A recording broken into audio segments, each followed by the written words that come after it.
Labdien visiem! Un milzīgs paldies par jūsu atbalstu Daugavpils artilērijas pagrabiem grūtajos brīžos.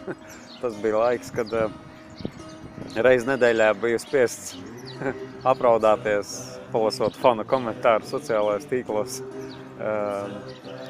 Fantastisks atbalsts, fantastiska kopības sajūta. Mēs esam izdarījuši daudz, un es ceru, ka esam palīdzējuši arī ne tikai artilērijas pagrabiem, bet arī daudziem citiem mazajiem uzņēmējiem, kuri varbūt kaut kāda sakritības dēļ nav tik populāri, bet var sastapties tieši ar tādām pašām problēmām. Tā kā arī tas ir labs darbiņš, kas padarīts.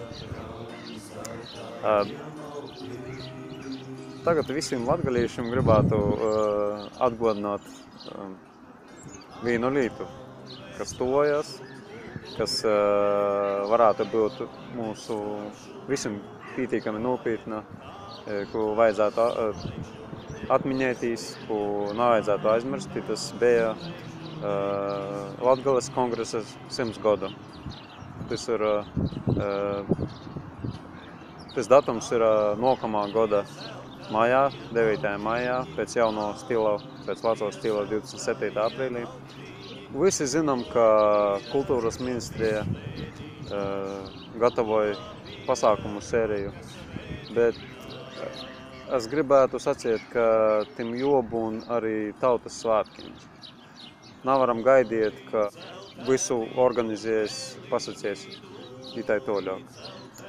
Daram poši, daram savas akcijas par to, ka itas ir moments, kad Latvija jāraus uz mums, ja mēs esam Latvijai vajadzīgi.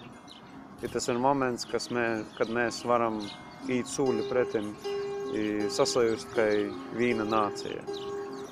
Bet līta ir tāda, ka mums ir jānāk ar saviem pasaucījumiem, ar saviem priekšlikumiem, ar saviem kaut ko savu unikālu. Par piemēru mēs varam uztaisīt vīnievas braucienu motociklistu. Tikai viens piemērs. Tā kā darīsim, tas moments, kad mēs esam vajadzīgi savai tautai.